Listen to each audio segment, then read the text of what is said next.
బాబాయ్ లక్ష్మీ థియేటర్ అని చెప్పి లక్ష్మీ థియేటర్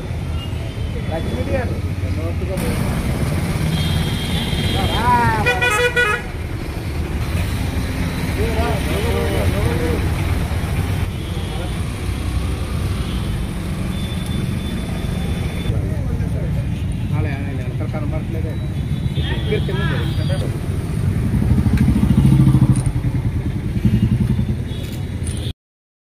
ఈరోజు చాలా బాధాకరమైన విషయం ఏంటంటే మన రాజమండ్రిలోనే ఒక కీర్తిచక్ర అవార్డు గ్రహీత పందిరిపల్లి శ్రీనివాసరావు గారు ఒక స్మగ్లర్ అయినటువంటి వీరప్పని గడగడలాడించి అక్కడ ఆదివాసులందరికీ కూడా చైతన్యపరుస్తూ అక్కడ ఎన్నలేని అభివృద్ధి కార్యక్రమాలు అందరినీ కూడా గుళ్ళల్లో కూడా స్థిరస్థాయిగా ఉండిపోతూ విద్యను కానీ వైద్యాన్ని కానీ అన్ని విధాల సౌకర్యాలు ఆదివాసులందరికీ ఏర్పాటు చేసి వాళ్ళ గుండెల్లో ఉండి గుడి కట్టించుకున్న మహా వ్యక్తి ఎవరంటే కీర్తిచక్ర పందిరిపల్లి శ్రీనివాసరావు గారు. అలాంటి ఆయన మన రాజమండ్రిలో అన్నపూర్ణంపేటలో ఉండడం చాలా గర్వకారణం. ఎందుకంటే అన్ని కార్యక్రమాలు చేస్తారు కానీ ఇలాంటి కార్యక్రమాలు రాజమండ్రిలో ఉన్నటువంటి అందరూ కూడా ఒక్కొక్కసారి గుర్తు తెచ్చుకోవాలి. ఎందుకు తెచ్చుకోవాలి అంటే మనం పార్టీల పరంగా అవ్వచ్చు వేరే పరంగా అవ్వచ్చు చేస్తాం. ఇలాంటి కీర్తిచక్ర ఎందుకంటే వీరప్పన్ అనే ఇంటర్నేషనల్ స్మగ్లర్ ఆయన చేతిలో ఈయన వీరమరణం పొందాడు.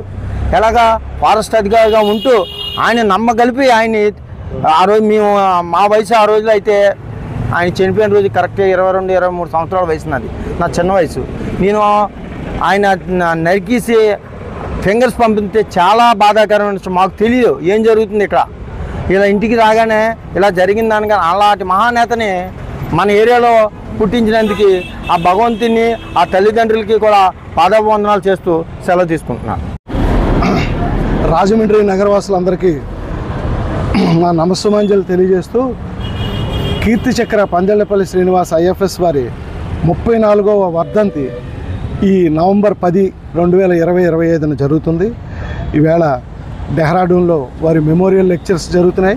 అలాగే మన రాజమండ్రి కన్సర్వేటర్ ఫారెస్ట్ వారి కార్యాలయంలో ఇప్పుడే కార్యక్రమం జరగడం జరిగింది. అలాగే దేశవ్యాప్తంగా అనేక కార్యక్రమాలు జరుగుతున్నాయి. మన ఆంధ్ర తెలంగాణ 2 రాష్ట్రాలకి అటవీ వీరుల సంస్మరణ దినం ఈ నవంబర్ 10న జరుగుతుంది. అలాగే దేశవ్యాప్తంగా సెప్టెంబర్ 11th కీర్తిచక్ర శ్రీనివాస్ గారి జన్మదినమైన ఆ రోజున మిగిలిన జయంతి ఉత్సవాలన్నీ జరుగుతున్నాయి. ఆ రోజున అటవీ వీరుల సంస్మరణ దినంగా కేంద్ర ప్రభుత్వం ప్రకటించడం జరిగింది. అయితే ఇప్పుడు ఇక్కడ ఆయన స్వగృహం నందు మేము ఇది ఏర్పాటు చేయడానికి కారణం ఏంటంటే గత సంవత్సరం ఈ నవంబర్ 10కి అటవీ అటవీ శాఖ ముఖ్య కార్యాలయమైన గుంటూరులో డిప్యూటీ చీఫ్ మినిస్టర్ మరియు అటవీ శాఖ మంత్రులు శ్రీ పవన్ కళ్యాణ్ గారు ప్రత్యేకంగా మమ్మల్ని అందరినీ కుటుంబాన్ని పిలిచి మీ సోదరుడే కాదు మీకు మాకందరికీ వీరుడు, అటవీ వీరుడు ఆయన స్మృత్యర్థం ఆయన విగ్రహం రాజమండ్రిలో ఏర్పాటు చేస్తామని మా కుటుంబానికి మాట ఇచ్చారు. అలాగే ఈ సంవత్సరం కూడా వారు వేరే కార్యక్రమంలో ఉన్నారు. ఇప్పుడు మేము విగ్రహం కూడా తయారు చేయడం జరుగుతుంది.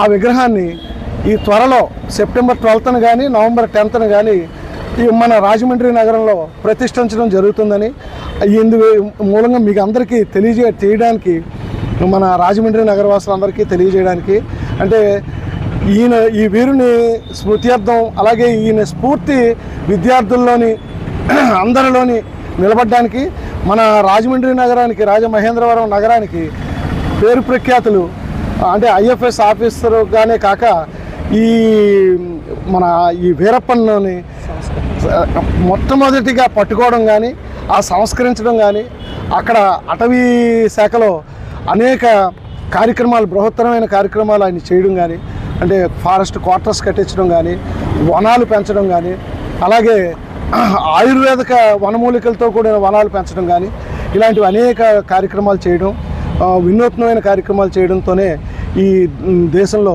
ప్రతి సంవత్సరం ఈయన జయంతి వర్ధంతి జరుగుతున్నాయి. అలాగే మనం కూడా ప్రతి సంవత్సరం ఇక్కడ ఘనంగా జరుపుకోవడానికి ఆయన విగ్రహావిష్కరణ కూడా త్వరలో జరగబోతుందని ఆ వార్త మీ అందరికీ తెలియజేయడానికి